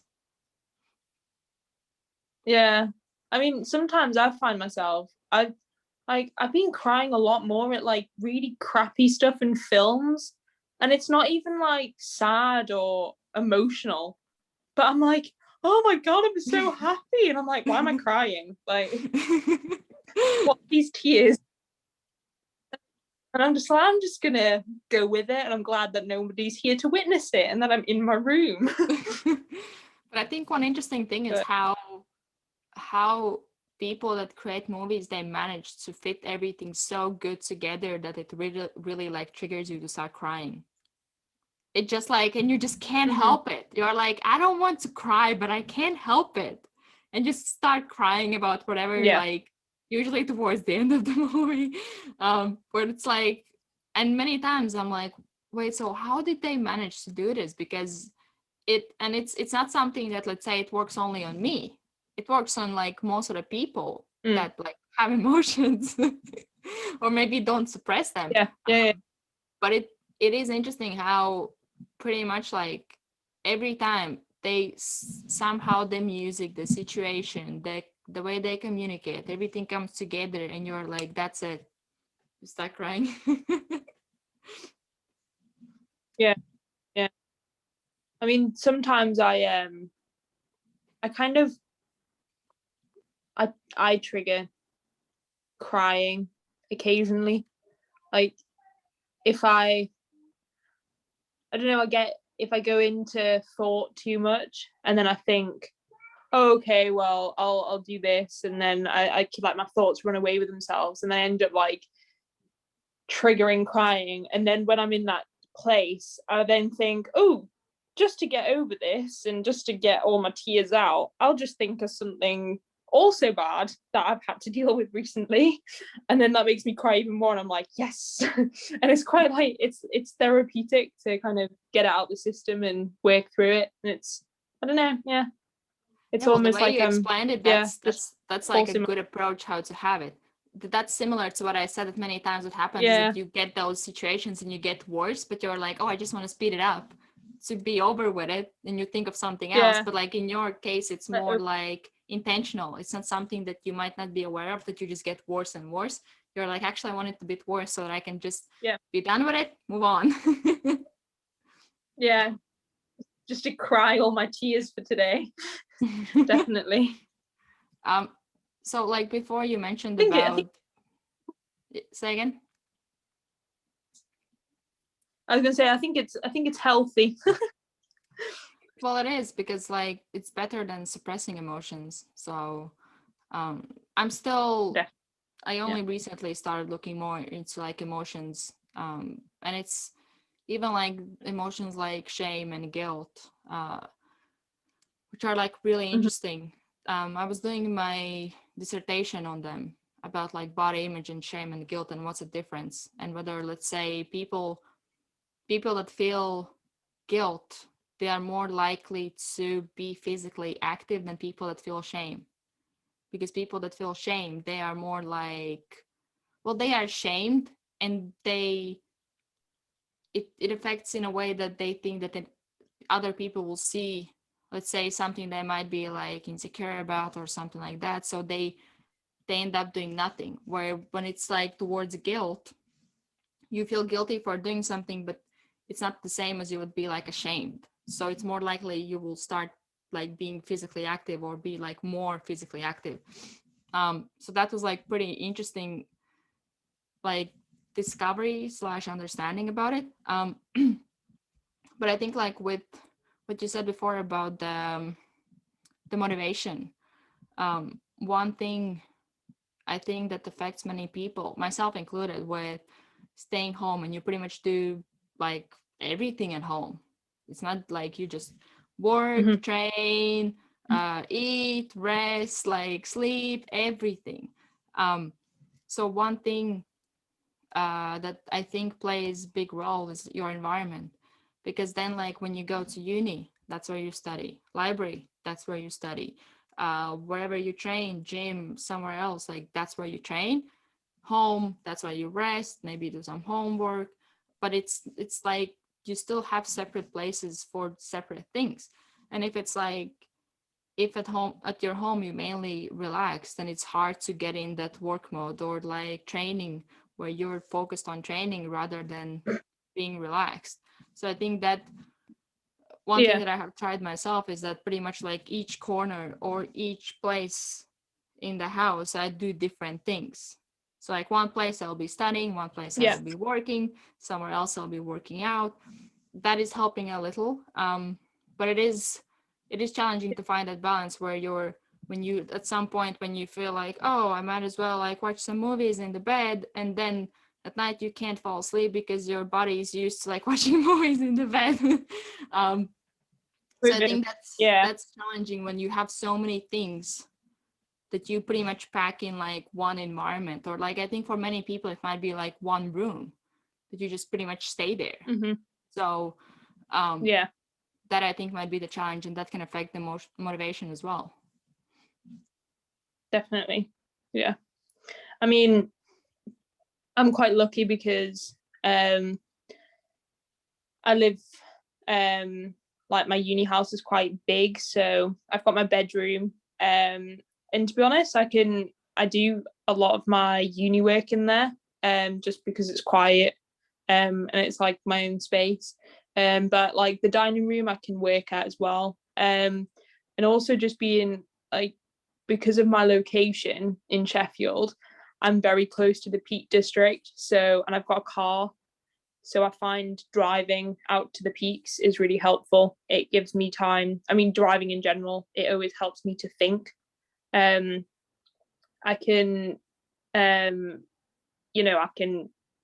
just, something can be stressing me out and I can be really worked up about it, and just getting in the car and driving out 5-10 minutes into the peaks just like really helps me. And I can like solve the problem that I've been dealing with like so quickly because of that. But I can appreciate it is difficult. And like I say, I'm quite fortunate because I've got that on my doorstep. But then obviously some people who have, if I'd have done lockdown in my previous flat, it would have been very cramped and I would have probably struggled a lot more. But it's nice to be able to have like the space that I have in my house, because like I say, I've got the living room. I don't really spend a lot of time in there, to be honest. I've got a TV in my room, so I just kind of watch Netflix in my bed. And like I say, I do work in my bedroom, but I can also work downstairs, so I have that flexibility.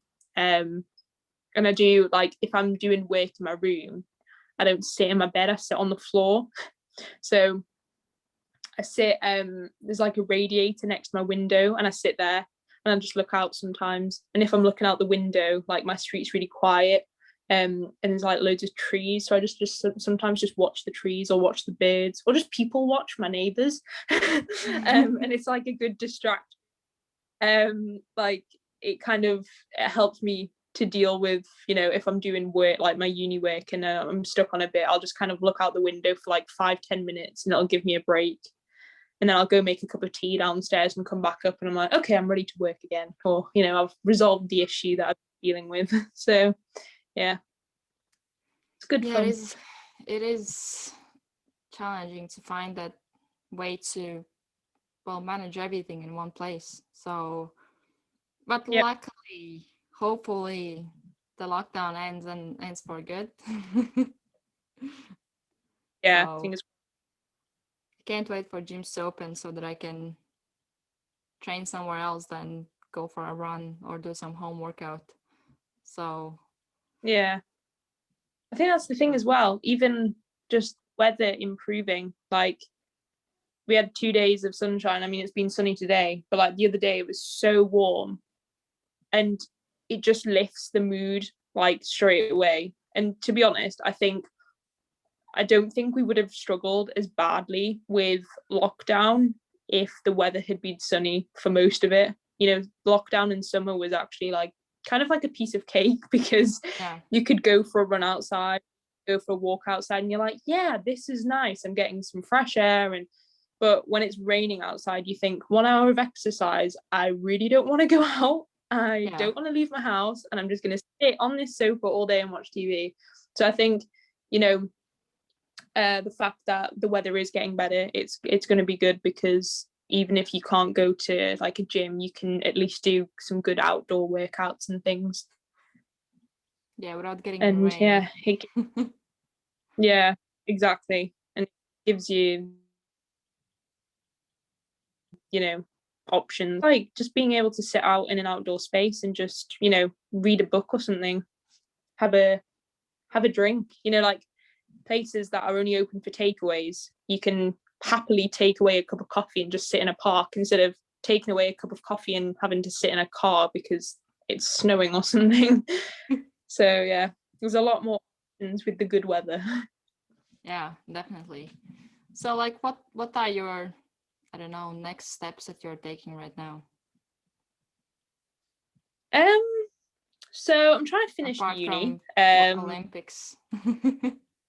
Yeah, I know. Well, that's on the agenda, but obviously, so going back into training. I've got, I think the season's going to start, the domestic season anyway is going to start in September. And so obviously I'm going to be preparing for that. I've got uni to finish, so I've got some exams in June and my dissertation is due on the 7th of June. So I'm currently trying to write my dissertation, which is really difficult because it's a really interesting topic. I'm basically exploring domestic abuse in the UK, and how it's increased throughout the pandemic. So it's a topic that really interests me, but it is so difficult to kind of find the motivation to just sit down and write. So I've got so much information and I love reading about it, then kind of putting pen to paper or like putting fingers to keyboard and typing away is just so difficult, because I'm like, oh god, this is just going to sound so rubbish when I write it. So yeah, I'm trying to finish that off. But yeah, like as lockdown, when it comes to writing, one thing you can do is rather than think whether you're going to be good or bad, just write. Like, let's say that's the way I would write my essays, is that at the beginning I just don't focus on how much I write, what's the limit, anything. I go over the research, right? Then I write it up as much as I can, and then I start to like edit it, because then when you create it, you don't focus as well. It's again like that perfectionism. You don't focus too much on whether it's good or bad. You just focus on like just doing it.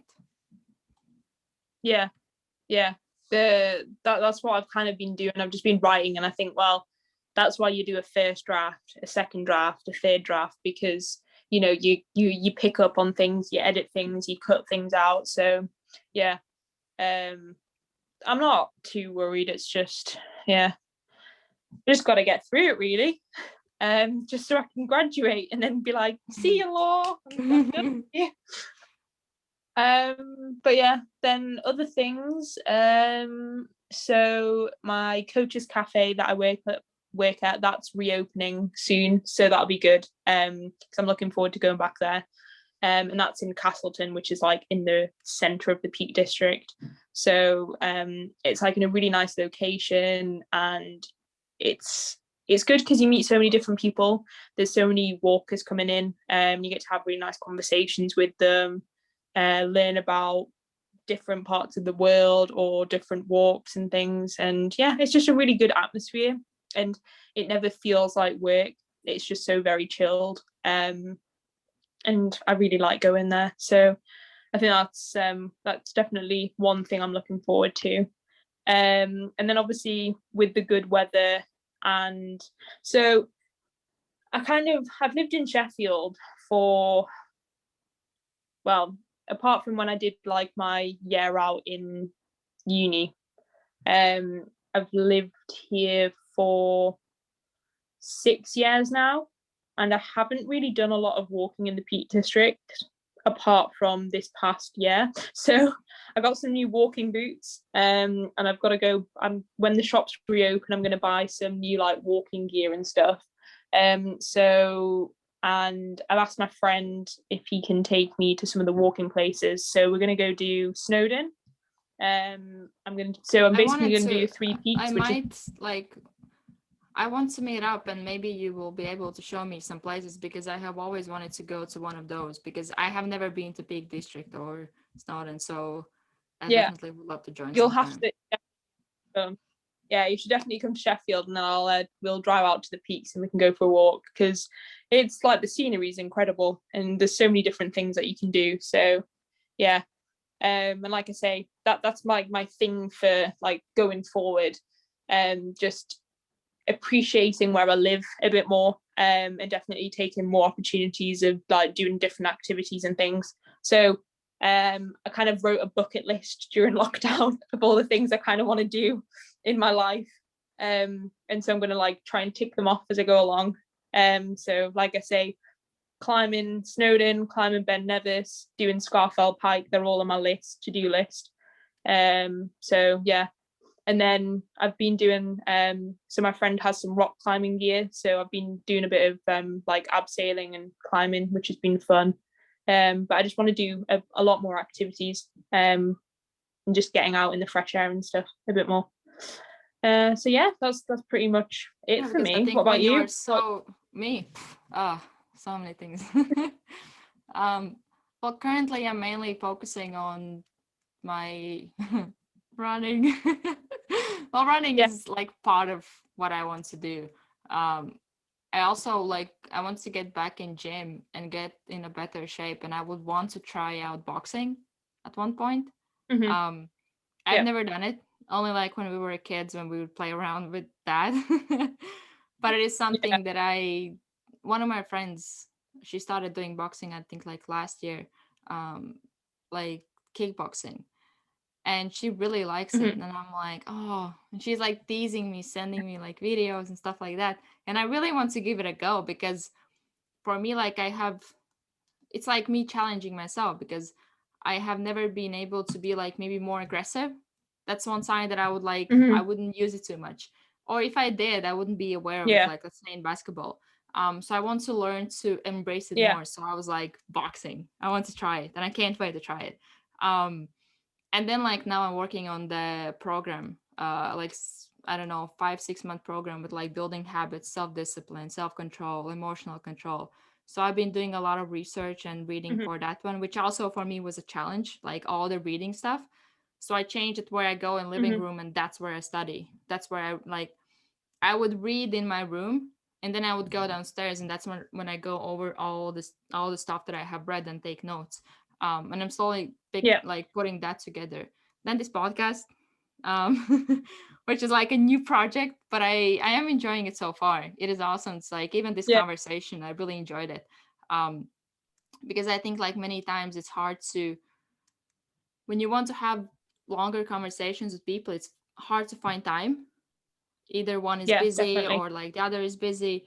So for me, like inviting people to have conversation when we sit down and have conversation that we can like post on social media, it's like it's Yeah. really beneficial for like both sides. And also I can learn something new and Yeah. have catch up with people, have awesome conversations. So I really enjoy it so far. It's like a hobby at this point. And it's something Yeah. that I always look forward to. Well, always. This is like the second or third time that I have been doing this. So Yeah. I do want to keep going with this, and want to see what kind of people I can get on, because there are some people that I look up to and I have looked up to for years that I want to get on. Hmm. Um, so I want to see if I can get conversations with them, or like some books that I have read. I might look at like some authors or some topics that I'm even like the ice baths or ice and things like that. I want to look at people that maybe are experts in that field that I can bring on, that I can have conversations with. So it is Yeah. interesting to learn different topics, not just like what I'm doing, Yeah. which is mainly like Hmm. psychology and mindset and stuff like that, but also like other areas. um Yeah. and yeah, then we'll see what else. Like there's a lot of I think like when you are somebody who is always trying to improve, you always have something to do, something to work on, you always have To do. something in mind. Yeah, so there's a Yeah. lot of things coming up that I'm excited about. So um so yeah, and still have to keep some intrigue, so that like there's some mystery around it. So can't say Yeah. everything, can't show all my Yeah. cards. um but Yeah. it is pretty good, even like now, just posting more, sharing more content, and being more active with like just like pretty much like helping people. Because I think Hmm. even even when it comes to discipline and building habits, for me, building the habits and being consistent with my habits, I think that was like one of the main reasons why I actually didn't see lockdown as something bad, that I actually Yeah. improved a lot as a person. Because before, um for me it was, I would be like, I don't know, I wouldn't be able to do anything, no motivation, no discipline, I would just like lay in bed all day pretty much. But then when I started Hmm. working on my habits, like I instantly changed. So, and my Yeah. energy was up, my mood was much better, even though I would be like in one place all day long, but I would still feel much better. So that is Yeah. something that I want to share and give some like advice, or how people can help themselves pretty much, because it has been Yeah. really helpful for me. Definitely. Um, so yeah, I think that's about as much as I have planned for now. Always new plans coming in, but I just have mean, I was gonna say it seems like you've got a lot to do, so it's you're I gonna be think kept pretty that's the busy. best. Yeah, that's the best. I think that's the best way, because um when you have a lot of things to do, you don't, which is like before, I can have a lot of things to do, but I can do nothing, and then I feel bad about it. And Mhm. for me, it's like I don't really enjoy doing nothing or like relaxing too much, because I like to be on Yeah. a move. I like to have that like getting out of my comfort zone, or like if I am in the same place for too long, it's weird feeling. I start to feel like I'm feeling too comfortable. I need something that is like uncomfortable. I literally like I crave it. um so Yeah. that's why like when I started podcast, I was like, well, I'm not sure about this, but I did it. um and now like just look for ways how to challenge myself or get out of my comfort zone, which I think also with doing the habits, I have proven myself several things that I didn't think was like possible for me. So now I'm like, okay, so Hmm. what else can I get done? So then it's like, Yeah. let's see. And then you come up with many ideas and you just want to try it out and see what happens. So that's kind of the what I'm trying to do right now with the things that I'm doing, because I don't know where it's gonna go, what will happen. And in a way, I Hmm. don't try to focus too much on it, because again, like Yeah. it's about focusing on the outcome. But I rather want to focus on the process where um, I just enjoy where I am. It doesn't mean I'm like Hmm. I will stay where I am or I'm satisfied with it, but I'm happy. Like I'm not too focused on feeling like bad about it. I just focus on getting better. And Yeah. as long as I focus on that, I will get where I want to be. So um so yeah. Sounds good. This was a really good conversation. I really enjoyed it. Yeah, me too. It's nice to have these kind of discussions. I don't think you get the opportunity to have them a lot. And to be honest, it's like having conversations like this are a lot better. Like I love ringing people on the phone because it's so much easier than like texting and stuff. And the fact that this is a podcast, other people can listen to it and kind of draw upon their own experiences when listening. I think it's like a really good thing. So yeah, thank you for having me. Well, thank you for coming and agreeing, because when we had our conversation, you were like, you came in my mind and I was like, I want to have a conversation with you, because there were many things that when we were talking that I felt like we are really like-minded. So I was like, I want to get you on. Yeah. So I'm happy you agreed. And I hope we can get another conversation sometime in the future. Yeah, definitely. Yeah. I'll make sure I do some things on my bucket list, and then I can come back with you and be like, I achieved all these things. And you can get more people on the podcast, tell me about all the interesting people you've been talking to, and exactly. We can do like a little update. Yeah, exactly. Yeah, sounds good. All right. Okay, thank you.